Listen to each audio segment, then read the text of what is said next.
চলো বন্ধুরা, পেট্রোল পাম্পে তেল ভরাই আগে। দেখছো বন্ধুরা, আমার পেট্রোল পাম্প তেল ভরাচ্ছি। দেখছো আবার বৃষ্টি চলে গেলো পুরুলিয়াতে আমাদের। চলো তোমাদের সঙ্গে মিলছি আগে। এই যে আনাড়া রেলগেট বন্ধ।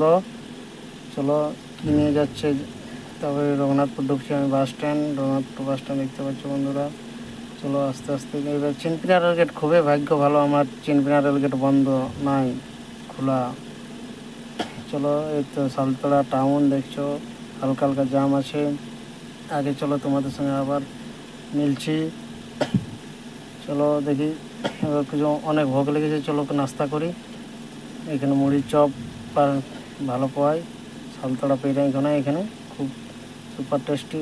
দেখছো বন্ধুরা, সবুজে ঘেরা পুরো একদম সবুজে আমাদের পুরুলিয়া। এখানে মাছটা দেখছো, মাছটা একটা তার কুটি দিয়ে নিয়েছে।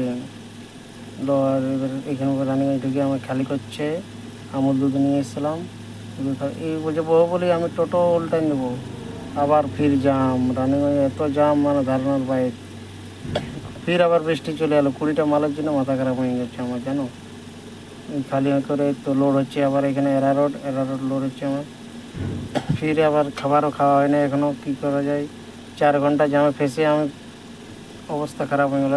আবার বৃষ্টি হচ্ছে, কিন্তু এত জাম দেখছো বন্ধুরা, পুরা জাম বৃষ্টির মধ্যে। এবার জাম পেরিয়ে এবার বাদাম লোড করছি, বাদাম লোড হচ্ছে দেখছো। এবার ওই ঝাপড়া হোটেল পৌঁছে গেলাম, খাবার খেতে হবে, অনেক জোরে ভোগ লেগেছে, কিছু করার নেই।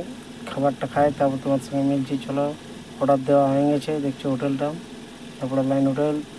এখানে চলো, বাই, খাবার খাওয়া হয়ে গেছে, বাই, গুড নাইট, সবাই ভালো থেকো।